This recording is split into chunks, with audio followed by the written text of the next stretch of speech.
This one.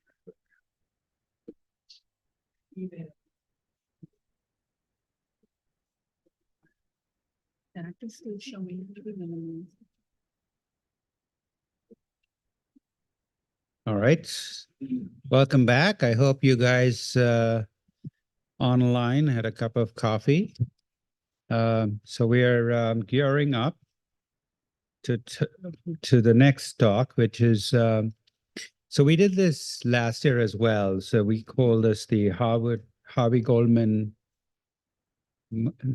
Memorial Lecture. So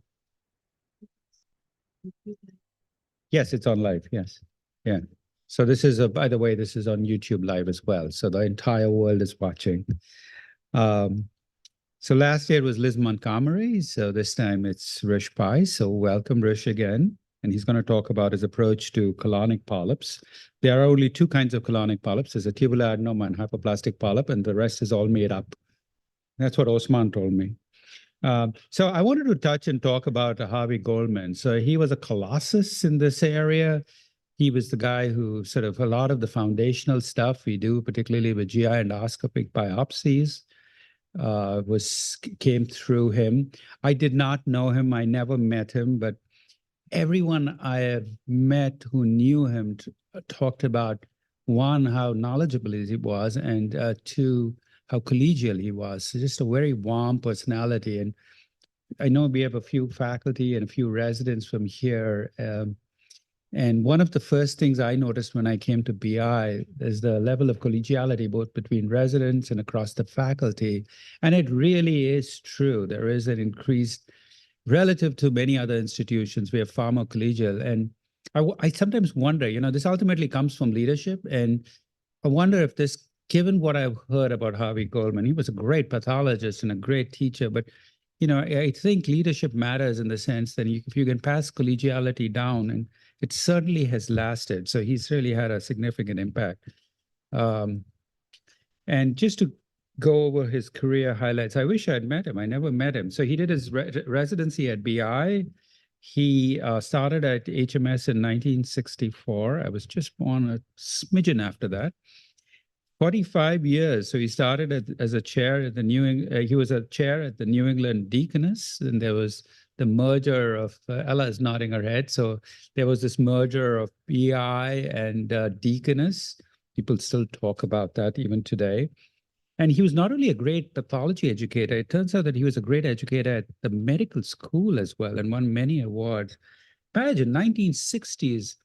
I think in the 60s, when they were taking these GI endoscope biopsies, they were doing it with the rigid scopes, down the esophagus. Imagine, I've seen some pictures. They'd lay the patient on their back, their head down to create the straight path into the stomach. Oh my gosh.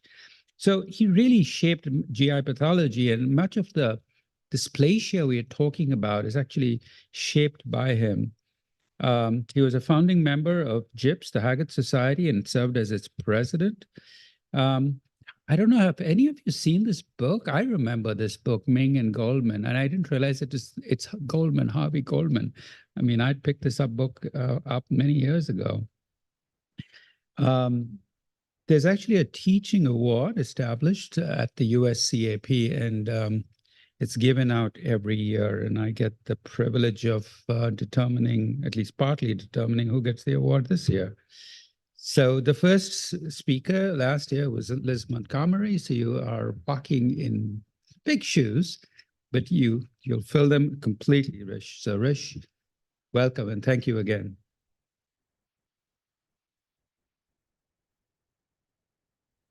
Oh, I can. Yeah. Yo, if said, oh.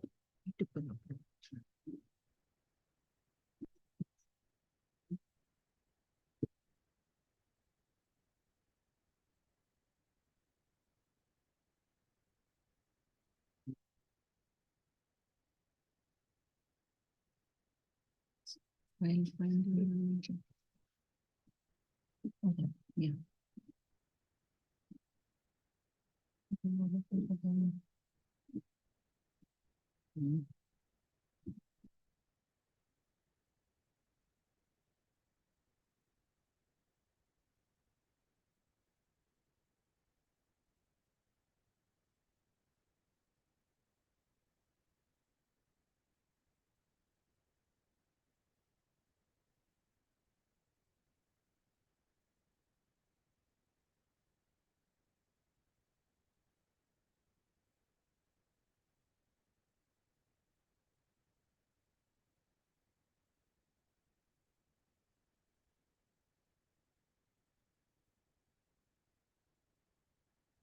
I can't sing or dance, so you'll just have to stare. I can't tell jokes either.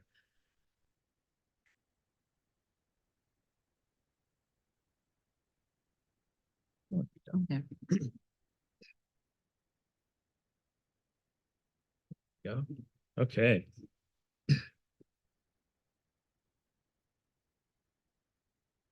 Okay, perfect. Yeah. And share. Yeah. Thank you. Thank you, Vikram, for that honor to present the Harvey Goldman Lecture. It's really special honor. I also never met Dr. Goldman, but he was a giant in the field, and certainly an honor to be giving this talk.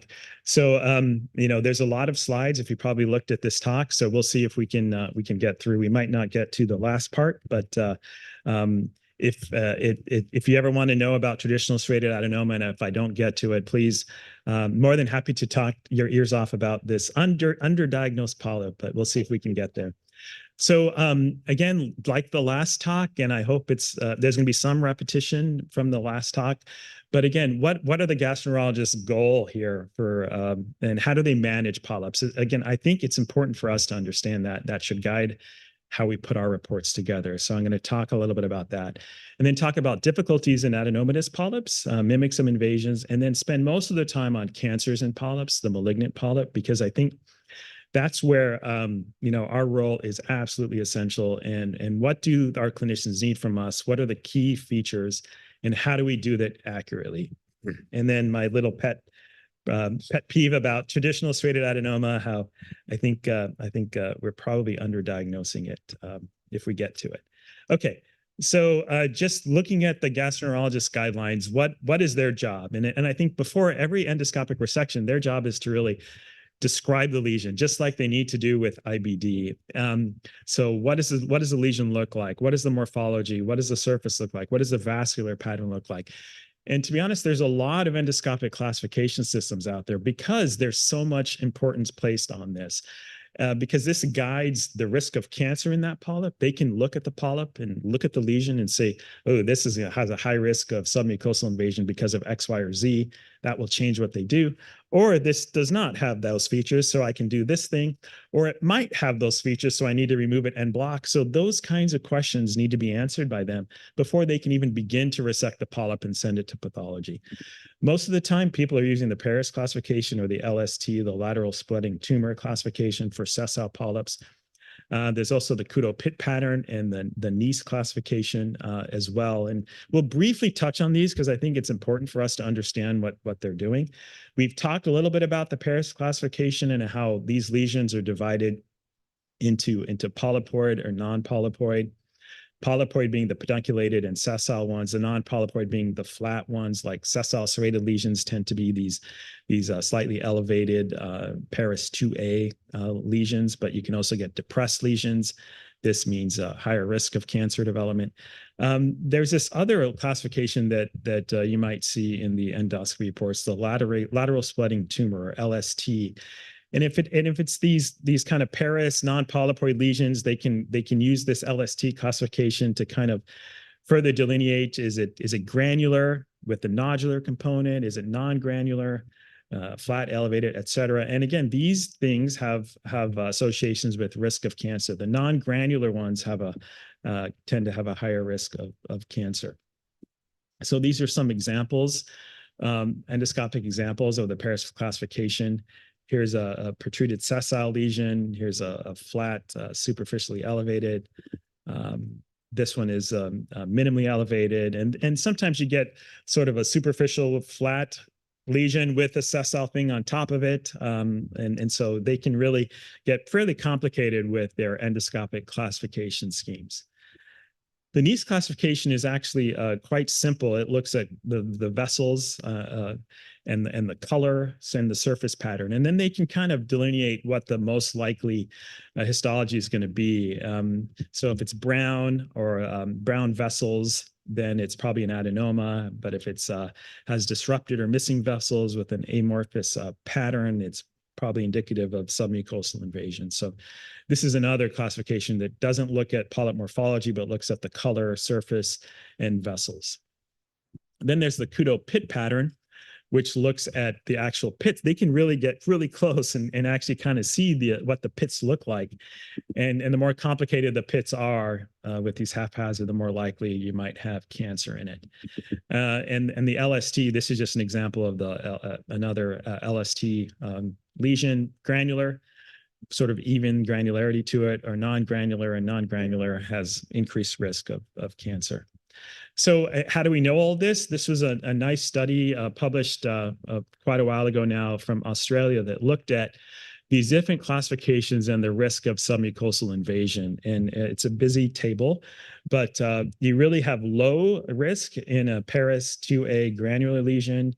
Paris 2A non-granular lesion, it jumps to 46% risk of invasive cancer. And then when you have type 5 Kudo pit pattern, it jumps to 56%. So again, the non-granular and the pit pattern complexity can help them determine if there's going to be cancer in that or not. So using all of this algorithm together, they look at the lesion, they look granularity, they look at, is it lateral splitting, blah, blah, blah, how big the lesion is, et cetera, et cetera. All of this goes into what they decide to do next. And the vast majority of the polyps we see that I won't talk about in this talk because they're easy, the less than 10 millimeter polyps, they just cold forceps them and, done.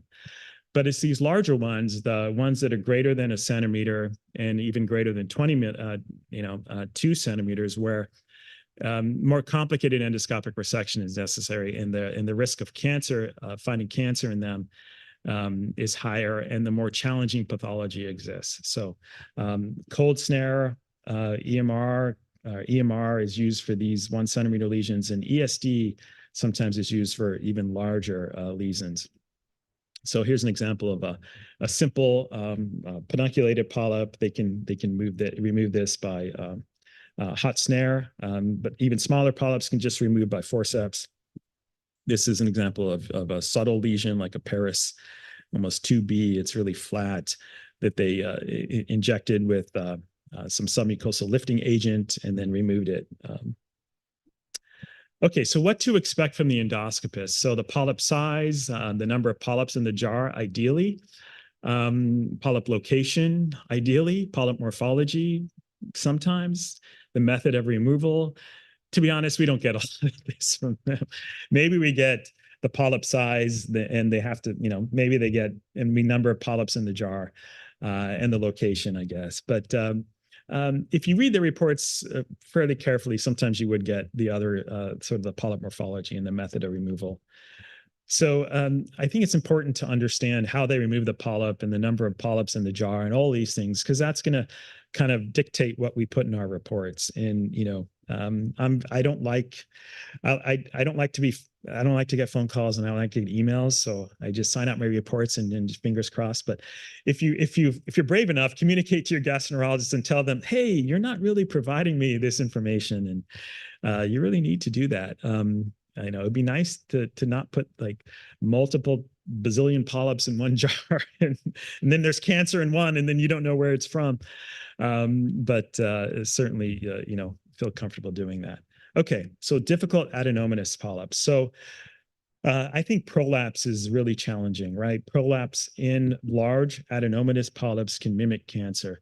This is very clearly prolapse on the left. This is very clearly invasive cancer on the right. But this misplacement, this herniation of adenomatous epithelium into the submucosa can be challenging. You can also get challenges when the polyp's been biopsied before. And then there's another entity that you can see in the right colon where you can get herniation of adenomatous epithelium into the lymphoid aggregates. That can also be challenging. So we'll talk about these. So mucosal prolapse or misplaced epithelium is most commonly seen in pedunculated polyps, mostly in the left colon and the sigmoid colon. This is caused by repleted torsion, ischemia, and hemorrhage. And these are actually picked up by screening tests that measure, sort of blood in the stool or fecal immunochemical tests. So these are actually picked up more frequently in that setting because there's more hemorrhage, et cetera. So this is an example that I think all of us would be feeling comfortable that this is not cancer. Look how, and why do I say that? Well, There's an adenoma here. There's kind of this round aggregates of colonic epithelium. It doesn't have an infiltrating pattern. We have these pools of mucin here that don't have floating epithelium in it.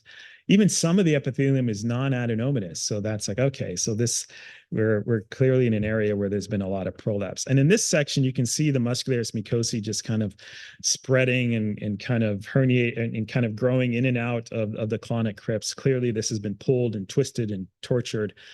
And that's why there's this disruption and of the mucosa into the submucosa. What about this one? This one I think is a little harder, but the low power view of the lesion is, I think, the most helpful to get sort of a first impression of what's going on. And to me, this looks like a prolapse type polyp. Rounded aggregates of adenomatous epithelium invested by lamina propria. There's some connection to the surface here. Sometimes you don't see that, but you can see the connection to the surface here. The mucin pools, if they're present, either have no epithelium or the epithelium is at the edge. They're not floating in the center. And the adenomatous changes are sort of similar grade to the surface. All those things are reassuring that you're dealing with prolapse. You can certainly have prolapse and cancer in the same polyp, and so you need to look at higher power, but this clearly at low power to me favors mucosal prolapse. So how do we make that distinction between misplaced glands due to prolapse or adenocarcinoma? Left colon, sigmoid colon, misplaced glands is where you see them most of the time. Adenocarcinoma, we know, occurs throughout the colon. The degree of dysplasia, usually more advanced in the adenocarcinoma cases, but can be rarely low grade in there. The gland shape, they're rounded or diamond shape in misplaced epithelium versus irregular or infiltrative in adenocarcinoma.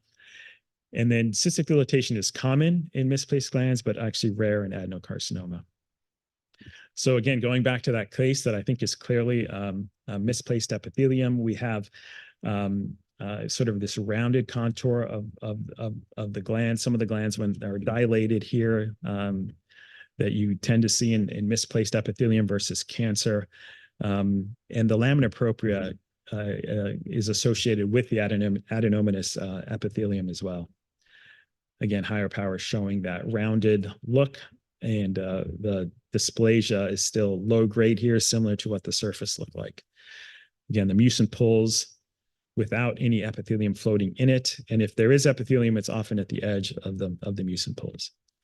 Hemosiderin can be helpful. Hemosiderin indicates that this has been injured before and there's been hemorrhage, and so finding hemosiderin can be helpful. Some people like to look for eosinophils as well if they're struggling to see if there's lamina propria or not. Eosinophils tend to indicate, that there is probably lamina propria, although you can get a brisk eosinophilic infiltrate in some cancers, but that's sort of a soft feature to say that there's it's probably prolapse with some lamina propria. Here's an example of a mucin pool with epithelium located at the edge of the mucin pool versus cancer, where the epithelium is often floating in small clusters within the mucin pool. Here's another example where I think we clearly have communication with the surface. Again, that's not a requirement. You can certainly have where you don't see that, but the rounded contour, kind of lack of infiltrative growth pattern. Here, there's lamina propria, at least at this power, it looks like, with the adenomatous epithelium. In the center, it looks a little bit more complicated, though, and this is an example where there's high-grade dysplasia within the misplaced epithelium. So it doesn't always have just the similar degree of dysplasia with the surface here. This has high-grade dysplasia within the misplaced glands, but this is still an adenoma with high-grade dysplasia without evidence of invasive cancer.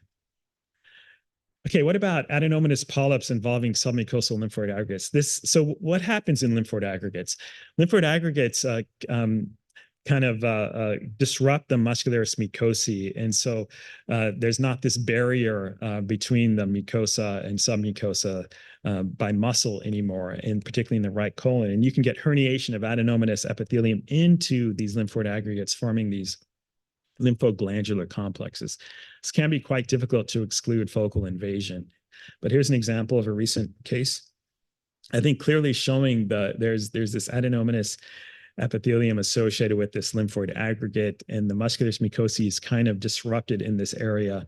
So it's kind of, it has easy access to get into a submucosal lymphoid aggregate. And this is not invasive cancer. And the adenomatous epithelium is of similar grade to the surface there. This was a more difficult case that I had a few years back in the right colon. I think at low power, you can see that the architecture is a bit more complicated. You zoom in, ooh, that looks pretty ugly. Looks like there's high-grade dysplasia. Yeah, I don't like how it looks. But you can see the muscularis mucosae is a little bit disrupted, and it looks like this glands are just kind of falling into the lymphoid aggregate here. Although, again, it can be quite disconcerting. Some might call this cancer. I think this section made me like, oh, it looks like it's really kind of falling into the submucosal lymphoid aggregate, and it just happens to be a high-grade dysplasia here. You can see the defect in the muscularis mucosae and this kind of falling into the submucosal lymphoid aggregate. What you have to be careful, and Vikram must have left the room, but we have this nice paper from Osman. You're first author in this, looking at 20 cases of lymphoglandular complex-like cancer. So it's not so easy, right? Just because you see cancer associated with a dense lymphoid infiltrate doesn't mean it's not. I mean, adenomatous epithelium associated with a dense lymphoid infiltrate doesn't mean it's just a lymphoid aggregate with this herniation. It can be lymphoglandular complex-like colorectal cancer, but often these have clear cancer features in it. It looks infiltrative. The architecture is markedly complex, single cell glands, single cells sometimes floating around. So this is in the differential of adenomatous epithelium involving a submucosal lymphoid aggregate. Here's an example of a recent case that we had of lymphoglandular-like complex-like adenocarcinoma. Here, if we zoom in this area, you clearly see it's cancer. I don't think we would, any of us would kind of confuse this with just adenoma herniating into a lymphoid aggregate. This cribriform architecture, sort of abortive glands infiltrating with even some stromal desmoplasia type areas. Okay, previous biopsy site. This can disrupt the adenoma. If it's a large adenoma and they took some biopsies, it can kind of push the adenoma into the submucosa almost. And then some of the times the reaction of the stroma can mimic desmoplasia. So even sometimes you can see single cells and mixed. But oftentimes you have some tattoos, some hemosiderin, some smooth muscle alterations that make you aware that this has been biopsied before. So this is an example. I think all of us would not be worried about cancer here. We have a big ulcer with some almost a little abscess here in the submucosa. This was previously biopsied. I think this seems okay. This one was more complex. You know, there's some heterotopic bone formation here. So this adenoma has been here a long time. But this has been biopsied before, and you can see these glands it looks like they're in some type of desmoplastic stroma. Kind of really looks sort of complex architecture here, but how did this get sort of separated from this area? Kind of makes you a little nervous, but this has been biopsied before, and that's what biopsy trauma can sometimes do to large adenomas. Okay, so now let's talk about malignant polyps. And I like to, again, to go back to what do the oncologists and surgeons need from us? And this is complicated, this scheme here. This is from the NCCN, sort of how oncologists and surgeons, et cetera, should think about cancer in a polyp. And let's just go to the findings here. If there's a single specimen completely removed with favorable histologic features, you can observe the patient. If it's fragmented, the margin can't be assessed, or there are unfavorable histologic features, colectomy. So that's what we need to determine. Margin, and then favorable or unfavorable features. That's it. So our job is here. What do we need? We need to report the margin. We need to report favorable, unfavorable. So there are basically three scenarios. Scenario 1 and scenario 2 are sort of the same now. Pedunculated and sessile polyps used to be managed a little differently. Now they're kind of managed together because of this advanced endoscopic techniques we have to remove them, even the sessile large polyps, fairly completely. So if there's negative margins and there's favorable histologic features, you can observe these patients. They don't need a colectomy. But if there's a positive margin or unfavorable, then colectomy. So again, our job, margin and favorable or unfavorable features. So what are they? What is the margin? It's shocking and surprising and maybe a little disconcerting that the margin, what constitutes a negative margin, is still a little bit up in the air. Most gastroenterologists and surgeons, et cetera, want more than 1 millimeter. But clearly, if the tumor's at the cautery, that's positive. But we'll talk about the data about 1 millimeter and 2 millimeters. So these are 2 studies, and they're a little bit older now, and I think some probably newer studies need to be done.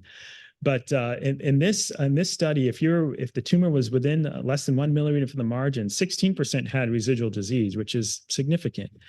But you look at this study from, I think, a Dutch group, just being not at the margin was associated with having no adverse outcomes. So basically, if it's not at the margin, you're okay, even if it was within 1 millimeter. So the CAP, when you actually look at the CAP guidelines and reading NCCN, they kind of hedge. Greater than 1 millimeter, or at the very least not at the margin, is kind of adequate. And it depends on the gastroenterologist and how they feel about their adequacy of excision. And so often these patients go to a multidisciplinary tumor board where they're discussed, and the gastroenterologist can advocate, I really got this out. It's definitely negative, so they can make the argument about that. So sometimes that's what happens when the cancer is within the millimeter but not at the resection edge. In Japan, if it's not at the resection edge, it's negative, and there's no worry. So what do I do? So if it's at the resection margin and at the cauterized margin, I report it as positive. If it's not, I just measure the distance and then give it to them. If it's indeterminate because it's been removed piecemeal and there's cancer in multiple fragments, that's where I say I can't assess the margin due to specimen fragmentation. So if it's at the margin, it's positive. If it's not, I report the distance. And then if it's removed in a piecemeal fashion, I say I can't assess it. So sometimes they'll go back if the gastroenterologist if there's a really good interventional gastroenterologist, they can re-resect the tumor or the polypectomy bed to kind of try to clear the margin if that's the only high-risk feature that indicates colectomy. So just a note about measuring. This was a real case, invasive cancer in a polyp. No other high risk, no other features. It was kind of low grade. We'll talk about the other ones. But if you measure digitally, I did this from here to the edge, it's 0.9. If you measure from here to this edge, it's 1.1. I mean, just try not to be on the edge of that 1 millimeter thing. Give them the benefit of the doubt in this one. To me, I would report this as 1.1. I think this is kind of an artifact of how the tissue kind of splayed apart there. So just measure, understanding that 1 millimeter might be important. So, it's like never report something as like 1.0 millimeter, try to be, either above or below. Sometimes you can't, you have to report, but understand that 1 millimeter might be important for some. Okay, so what are the unfavorable features? We talked about margin. The other big 3 in the NCCN are high-grade tumors, lymphovascular space invasion, and then grade 2 or grade 3 tumor budding. The CAP, the Japanese Society, another US society, and the European Society add deep submucosal invasion as a high-risk feature. That's by far the weakest one, supported by the literature. But grade 3 for lymphovascular invasion, tumor budding are well-established features. There's a ton of other features that have been reported in the literature. The width of invasion, area of invasion, poorly differentiated clusters, how the tumor invades through the muscularis mucosae, even molecular analysis that we won't touch on too much. This is, if I can plug the Journal of Clinical Pathology, where our host is the editor-in-chief. This is an absolutely fantastic review of all the features in T1 colon cancer. I've read this multiple times. It's well written. It's so comprehensive. This person should have been given this talk, not me, because they really did a fantastic job. But what they also included established and emerging features. So if you want to read in depth about this, please go to this review article.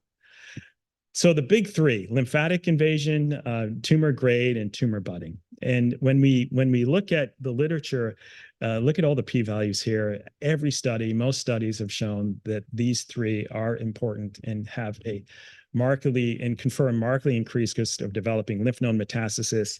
So these patients, that's why they get colectomy. Lymphatic clearly is more important than venous, so I report them separately. Tumor budding, the cutoff here is more than 5 or more buds per 0.785 millimeters squared. That's the unfavorable category here. And then grade 3 or 4 or grade 4 is what constitutes poor differentiation. So tumor grade, the CAP has us grade based on percent gland formation, whereas grading in other parts of the world are based on the least differentiated area, but avoiding the invasive front. In small tumors that are often in malignant polyps, these merge together. So I don't think there's a big deal here. But in resection specimens, you actually do get quite different gradings based on if you're using the WHO versus the CAP grading system. But for malignant polyps, since often the cancer is not like a big cancer, these grades do converge. So it's not as big of a deal.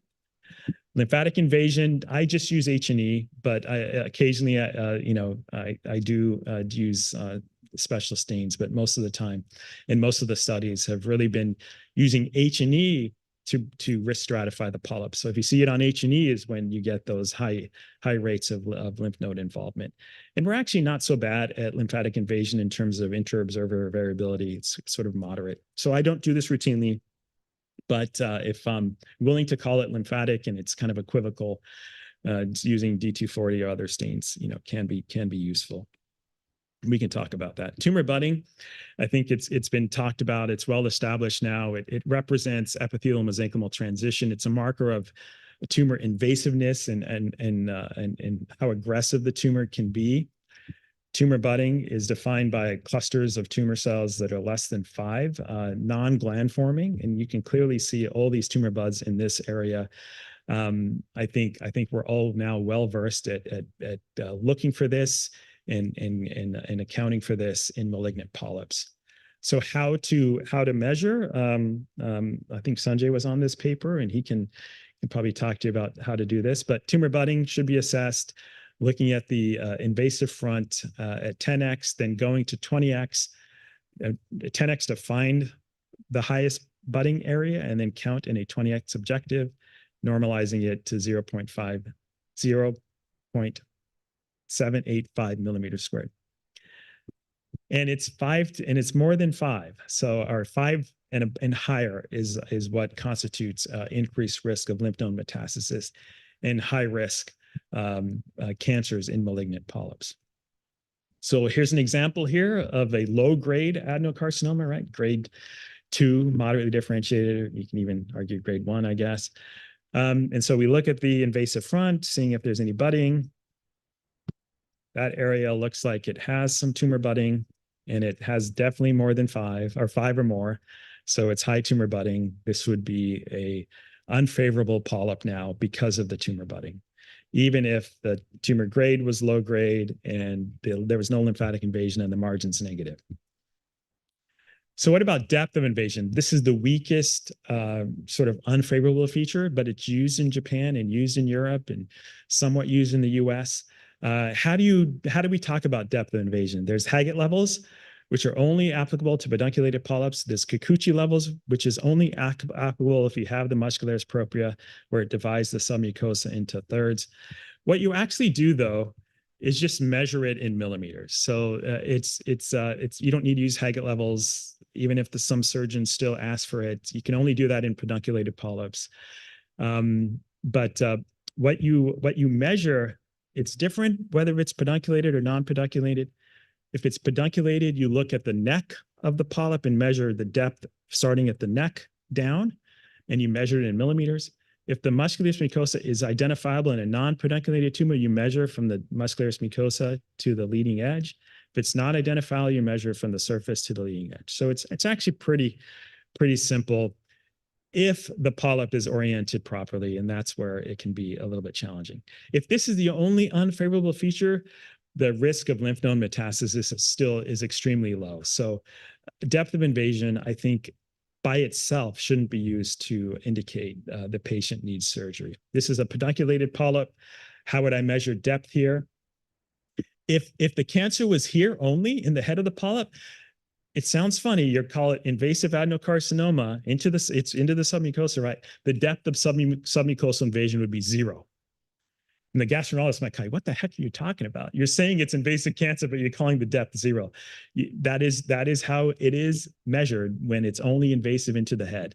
So you measure when the depth into the neck. So this is where the measurement would be. You don't measure it from here down. You measure it just from the neck down. So it's a little bit weird. This is a sessile polyp. I can see the muscularis mucosae, right? Kind of. So I measure there, and that's the depth. Okay, what about other features that in the last few minutes? So the status of the muscularis mucosae and cribriform architecture have been some that keep popping up as other high-risk features. What do I mean by cribriform architecture? I think we all understand what that looks like. I'll show you some images, but what are the data supporting that? This is probably one of the best studies that is, I think, undercited. Looking at endoscopic and malignant polyps and then following them up and seeing what happened to them.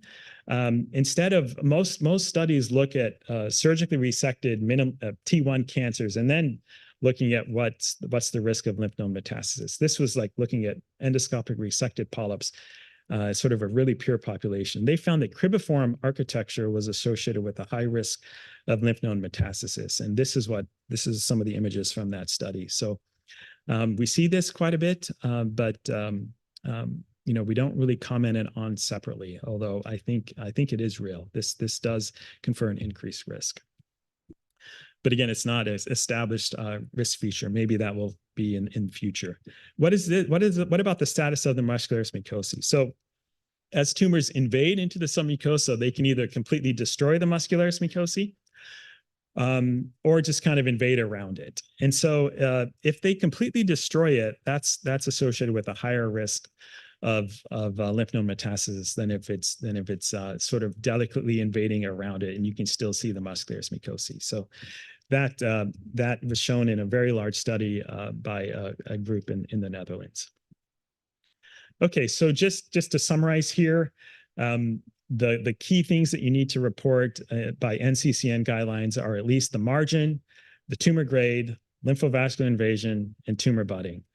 And then depth of invasion is also important and mentioned in the CAP and other US guidelines, but I think that's the weakest one. All the other ones are not routinely reported, but the cribriform and the muscularis mucosae status, might be important in the future. So as I figured, and when I put this talk together, I realized I probably won't get to the TSA, but I think please come talk to me about it. I like this polyp. Diagnose it more. I think we're underdiagnosing it. And so it's in your handout. You're going to see beautiful pictures of TSAs, and it doesn't need to be a perfect TSA for you to call it a TSA, but I'll stop there. And I think, Monica, you're up next. Yeah. Thank you very much. We take questions. Yeah, we'll take them together. Okay. Okay.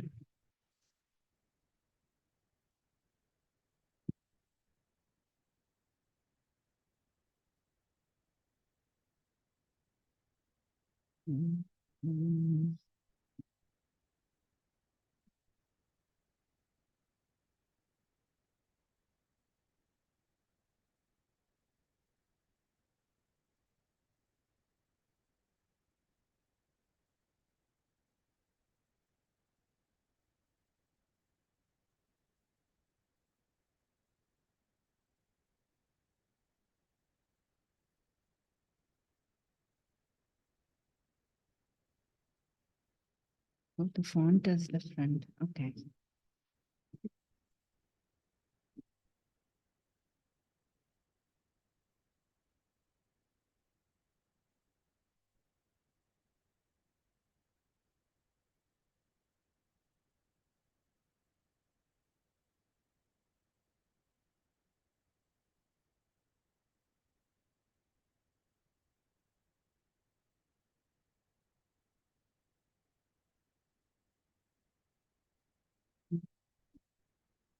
Sorry about that.